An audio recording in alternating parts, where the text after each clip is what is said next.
Why is dengue fever back in news again? Why are we seeing it in areas where it did not exist before? And what about treatment? What about vaccination? Here to talk about all of this is Dr. Raman Velayudhan.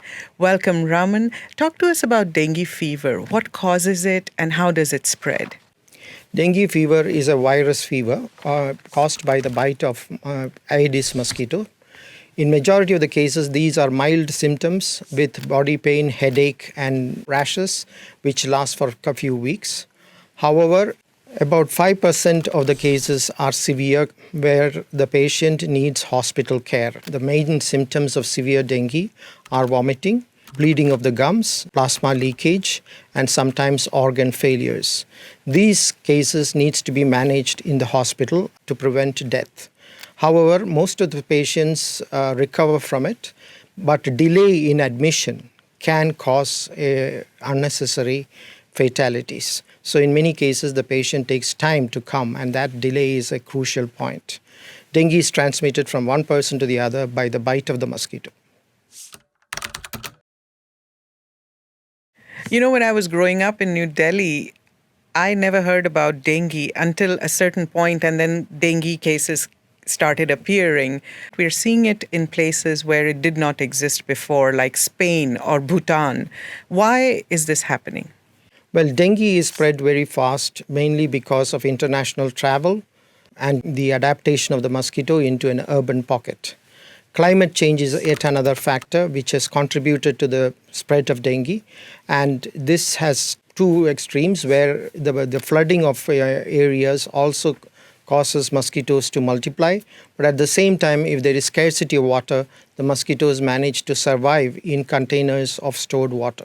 So the more water you store, the more areas for it to breed. So this has all helped the mosquito to adapt and spread the disease to newer areas and new countries. Over 100 countries are endemic for this disease, and approximately 4 billion people are at risk of it. The mosquito has adapted so well that it is continuing to spread to newer areas where the climatic conditions are suitable. Are there any treatments or vaccine? Does that work for dengue fever? There are currently no treatment for dengue. Most of the cases are managed at home, mainly to prevent the main symptoms of dengue, which are fever or your joint pains. So tablets are given for controlling that. Paracetamol is given as the medicine for this, while ibuprofen and aspirin are discouraged since that can lead to bleeding. Currently, there is only one vaccine which is approved, and that is recommended for age group between 6 to 16 in high transmission setting. There are several new developments which includes better diagnostic kits, medicines, and mosquito control tools.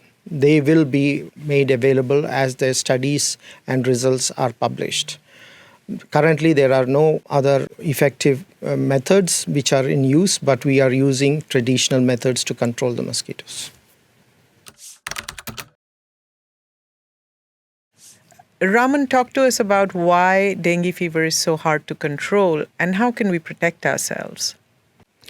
The dengue fever is hard to control because this mosquito has adapted extremely well to urban centers. Secondly, their eggs can remain dry for several months and hatch as soon as they come in contact with water. Thirdly, this mosquito is continuing to spread to newer areas where conditions are favorable to them, and this includes urban and semi-urban pockets. The dengue mosquito bites during the daytime. Hence, we have to protect ourselves with repellents and other personal protection measures. So before we go to work or before children go to school, they must be provided with repellents so they are protected from the bite of these mosquitoes. Other measures include preventing mosquito breeding in and around your homes, covering your water storage containers, and at the same time, those who have dengue or people who tend to sleep during the day should use a mosquito net. Thank you, Raman. That was Science in 5 today. Until next time, then, stay safe, stay healthy, and stick with science.